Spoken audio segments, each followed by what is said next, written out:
గం గణపతియే నమః. ఉగాది పరమాత్ముని సృష్టిలో కాలం ప్రధానమైంది.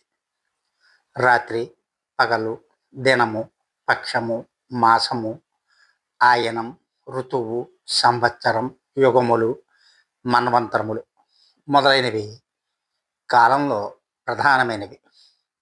కాలాన్ని గణన చేయుటకు గాను ప్రభవాది 60 సంవత్సరములు ప్రధానంగా ఉంటాయి.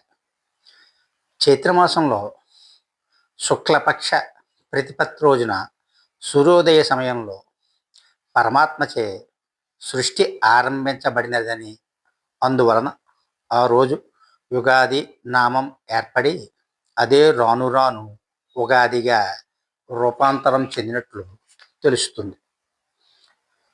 ఆ ఉగాది రోజున బంధుజనంతో ఉత్సాహంగా, ఉల్లాసంగా, ఆనందంగా గడిపితే ఆ సంవత్సరం మొత్తం ఆనందంగా గడుస్తుందని విశ్వాసం. మంగళ స్నానం ఆచరించి నూతన వస్త్రాభరణములను అలంకరించుకుని శుచిగా ఆత్మశుద్ధిని కలిగి శారదాదేవిని, గణేశుని, నవగ్రహాలను, పంచాంగాన్ని ఆరాధించి దైవజ్ఞుని ఆశ్రయించి వారి ద్వారా తిథి, వార, నక్షత్ర, యోగ కరణాత్మక పంచాంగ ఫలితాన్ని శ్రవణం చేయాలి. సంవత్సరాది యందు మధుర, ఆమ్ల, లవణ, కటు, కషాయ తిక్తములతో కూడిన షడ్రుచుల సంపర్కాన్ని, అంటే వేపపూత, మామిడికాయ, చింతపండు, బెల్లం, పచ్చిమిరపకాయ, ఉప్పు, ఇవి ఆయా ఆచారం ప్రకారం గ్రహించి షడ్రుచులుగా వీటిని తీసుకొని లేహ్యాన్ని తయారు చేసుకొని నివేదన చేసి భక్షిస్తే నవగ్రహాల అనుకూలత సిద్ధిస్తుందనేది పెద్దల వచనం. వివరాల్లోకి వెళితే ఉగాది శుభోదయం, అది మహోదయం, వసంత కుసుమోజ్వల భవ్య సుగంధ ద్రవ్య ఆరంభ దినం, ఇక సుఖ శ్రావ్య సుగానం, షట్పద షడ్ఢమరాగం, ప్రకృతి రమణీయ సోయగం, వసంతం, శుభోదయం, భవ్య మహోదయం. ఈ పవిత్ర దినాన అఖిలాండ కోటి బ్రహ్మాండ నాయకుని దివ్యసదనంలో మనం దర్శించి ఆయన యొక్క ఆశీస్సులు తీసుకుందాం.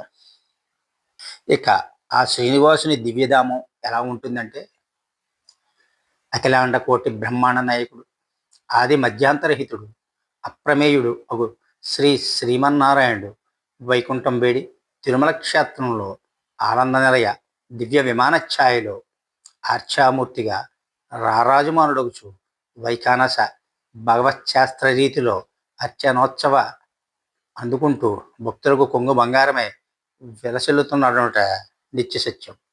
ఈ స్వామికి జరిగే విశేష ఆరాధనలతో విశిష్టమైంది, ప్రప్రదమైంది చాంద్రవత్సరంలో ఆరంభమైంది ఉగాది ఆస్థాన సేవ. ఉగాది సందర్భంగా దివ్య ఆలయాన్ని అనేక వితాన ధ్వజ దర్భమాల తరంగ చేష్టనాదులతో, పుష్పమాలలతో, పూర్ణ కుంభాలతో, విద్యుత్ దీప కాంతులతో, మాలాదీప, యంత్రదీప, హస్తదీపాదులతో, చక్కని తోరణములతో అలంకరిస్తారు. దేదీప్యమానంగా అపర వైకుంఠంలా భాషిస్తుంది శ్రీనివాసుని దివ్యధామం. అఖిలాండ కోటి బ్రహ్మాండ నాయకునికి జరిగే ఈ ఉగాది ఆస్థానం పంచాంగ పఠనం, శ్రవణం వీణులు విందుగా మంగళ వాయిద్యములతో, వేదనాదాలతో, విశేష అలంకార సంయుక్త ఆభరణాలతో, విశేష నివేదనాలతో జరిగే ఈ సేవ భక్తజనులకు కొంగు బంగారమై సకల కోరికలను అందించి ఆయురారోగ్య భోగభాగ్యములను అందిస్తుంది. అందుచేత మనం ప్రస్తుతం అక్కడికి వెళ్ళలేం కాబట్టి మన గ్రామంలో ఏ ఆలయంలోనైనా పంచాంగ శ్రవణాన్ని పంతులు గారు చదువుతున్నట్లయితే చక్కగా ఆ సమయానికి వెళ్ళి మన యొక్క గ్రహ స్థితిగతులను తెలుసుకొని తగిన రీతిగా అర్చనాదులు చేసుకుంటా మంచిది.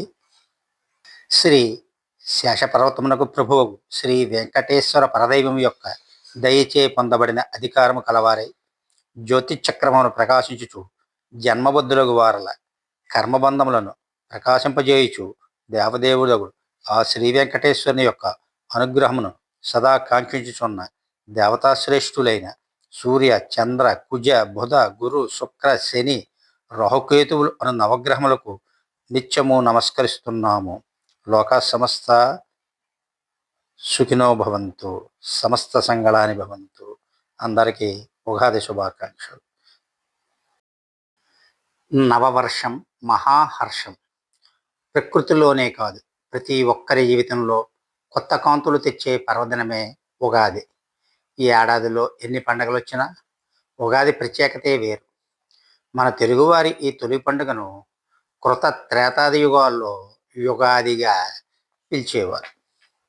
శ్రీరాముడు ఉగాది రోజునే రాజ్యాధికారాన్ని స్వీకరించాడని చెబుతారు. అలాగే ధర్మరాజు పట్టాభిషిక్తుడైనది ఈ రోజునట. కలియుగంలో శాలివాహన చక్రవర్తి ఉగాది నుంచే రాజ్యపాలన ఆరంభించాడని చరిత్ర కథనం.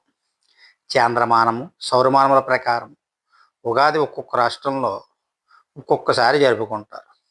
ఆంధ్ర, తెలంగాణ, కర్ణాటక, మహారాష్ట్ర ప్రాంతీయులు మాత్రం చైత్ర శుద్ర పాడ్యమి నాడే ఈ పండుగను జరుపుకుంటారు.